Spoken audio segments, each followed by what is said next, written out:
When I was a little kid, the two things that I loved most in life were Godzilla and NES games. So naturally, when Godzilla Monster of Monsters came out, it was like a dream come true. Well, almost. To sum it up, most of the game revolved around getting through very repetitive outer space levels, while smashing up tanks and jets and then fighting against Godzilla's monster enemies.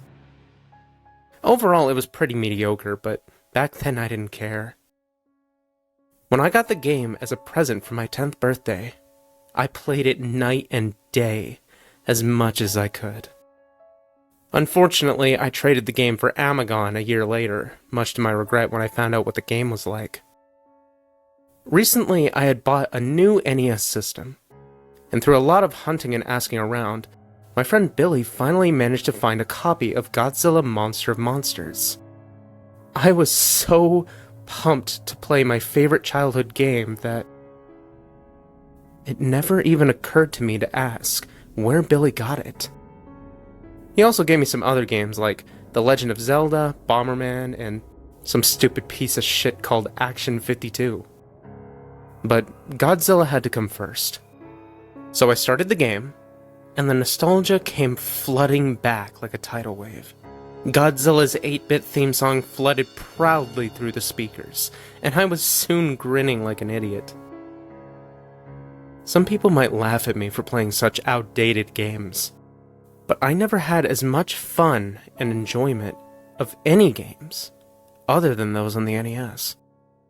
Those 8-bit games, they take me back to when things were much simpler, more safe. But after what happened with this game, I don't have those feelings anymore. I had forgotten how quick the fun of smashing things as Godzilla wore off in the scrolling levels. The game bombards you with bullets and things crashing into you from every direction, and you're too big to avoid most of them. Although my excitement had worn down some, it wasn't long at all before I got into my first boss battle. My first opponent was Godzilla, an obscure squid kaiju who had never been in a Godzilla movie, other than some stock footage that was used in Godzilla Final Wars. The most annoying thing about fighting Godzilla is that he always backs you into a corner and starts smacking you with his tentacle, and you're unable to move until he gets off of you. This move doesn't do any damage, but it can stall you until the timer runs out, and you'll have to start the fight over again, and he regains some health. It's as annoying as it sounds, and of course he did it when I fought him. Only for some reason this caused the game to glitch up, because once he started smacking me, he never stopped. The timer is supposed to end the fight in about 40 seconds, but this lasted nearly 5 minutes. After a while, the graphics started to mess up really bad, with little red blocks all over the place, which was weird, but I just took the game out and blew on it and then started it again. I wasn't about to let a little glitch stand in my way. So I started again, and this time defeated Godzilla, and the level's other boss monster, Mogra, without any problems. So then it was on to the next planet, Mars. I browsed around the board and found something unexpected. Where Varen's piece should have been, there was instead a piece representing Titanosaurus. There were only 10 kaiju in the entire game, and Titanosaurus wasn't one of them. Or so I thought. Perhaps Titanosaurus was originally intended to be in the game, but was swapped out for Varen for some reason.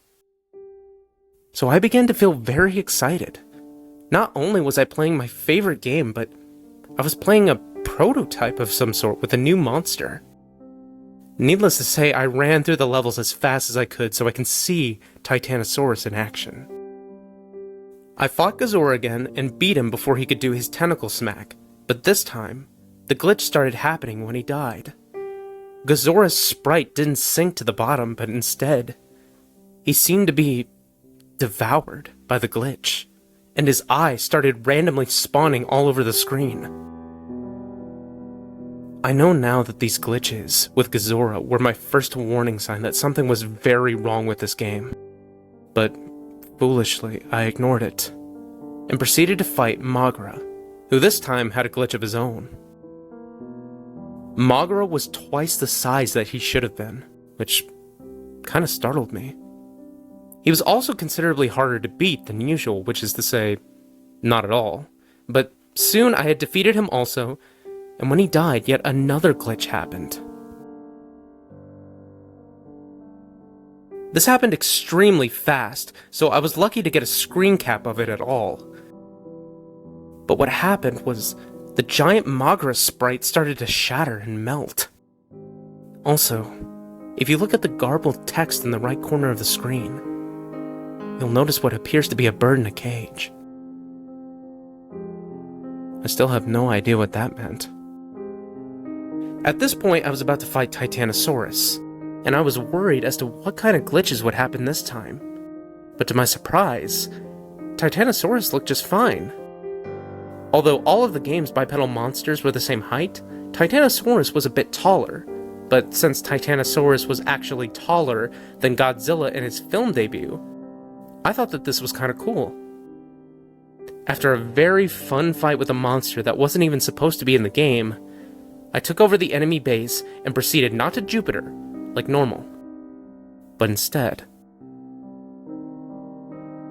to Pathos. Pathos was the same as Jupiter in layout, except the board was dark blue rather than green.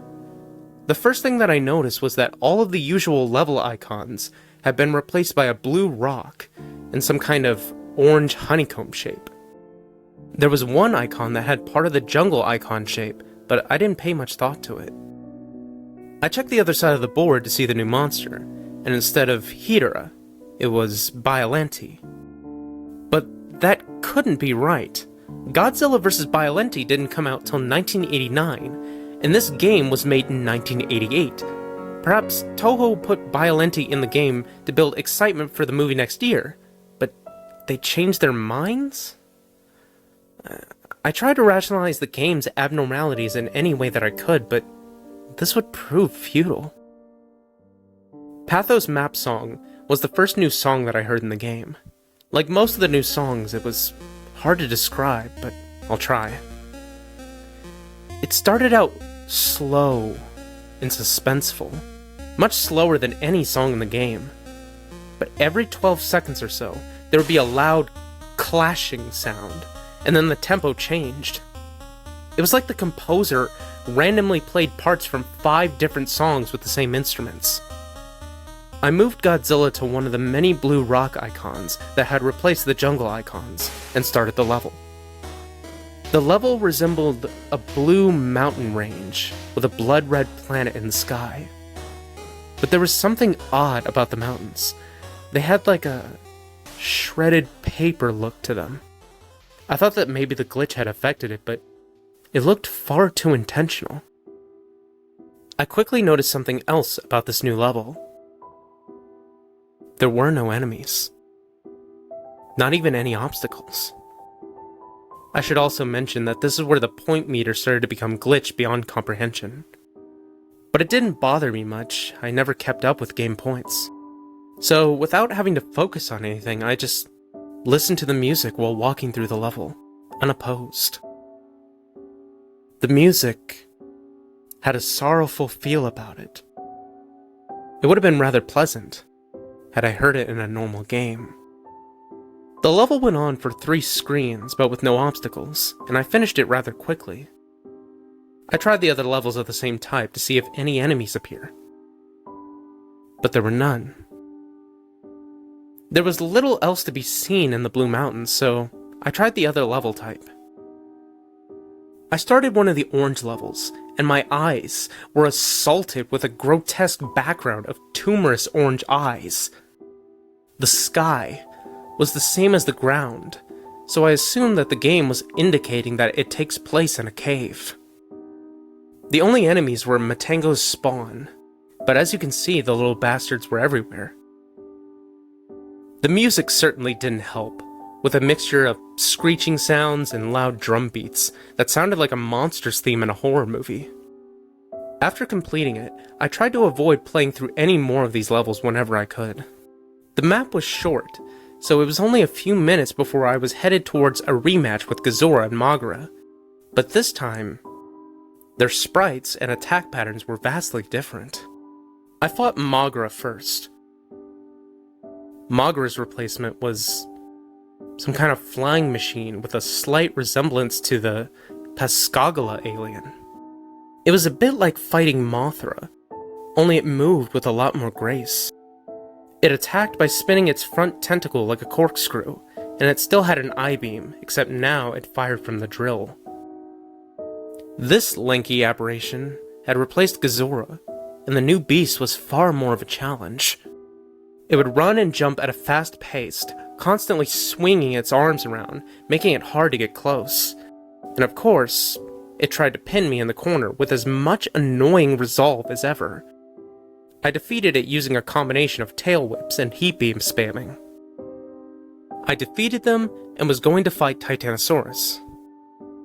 But when I started the fight, Titanosaurus was nowhere to be seen, and the game simply went back to the map, with the Titanosaurus piece now missing.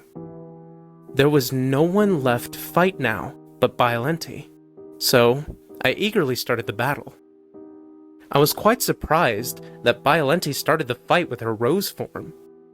She was immobile and used her tentacles to keep me away from the main body, which took most of the damage. As expected, she turned into her final form after taking enough damage, and the sprite looked pretty damn good for 8-bit.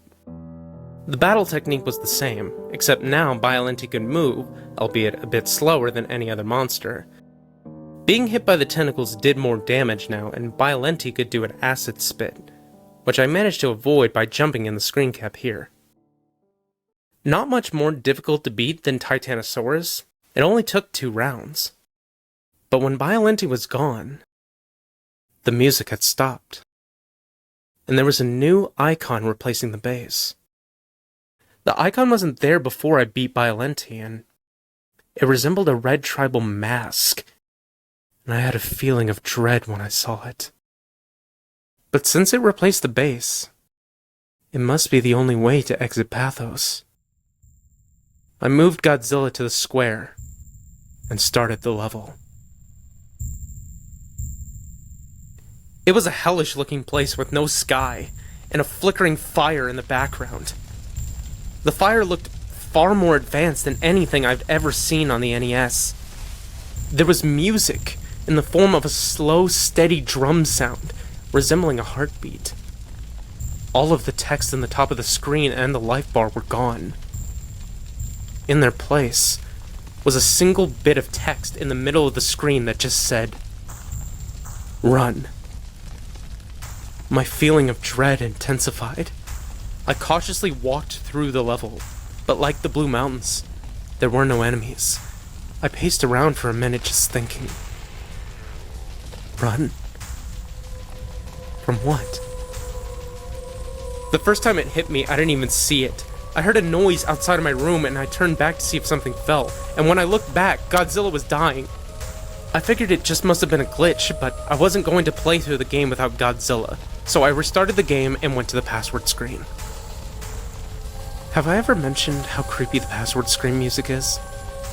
If you've ever played the game, you know what I mean. It doesn't at all fit the mood of the game. It's more like something from a horror game. Maybe they made it like that so kids wouldn't cheat.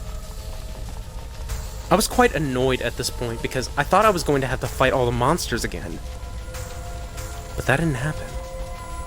The game started me off right where I was before I started the red-faced level. So I tried again, making sure to pay attention this time. That's when I heard a low, bellowing sound. And then I saw it. This thing.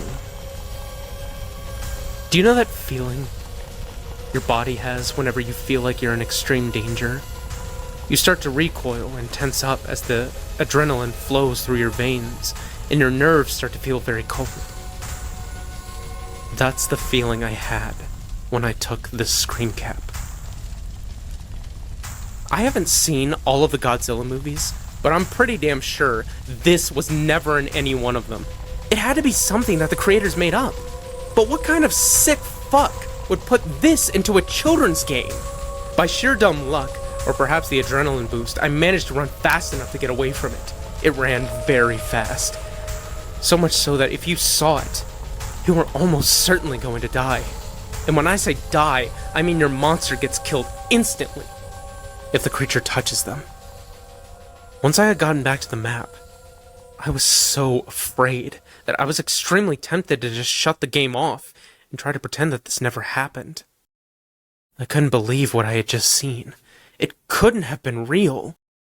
And even if I wanted to continue, I still had to get Mothra through the chase level. But as I stayed inactive on the map screen for a few minutes, my fear was replaced by burning curiosity. What the hell just happened? What was the rest of the game like? I only had to beat this level with Mothra, and then it was on to the next world. But when I moved Mothra to the red face, the game registered it as me beating the level. I was quite relieved. I tried to prepare myself for the next world. Trance.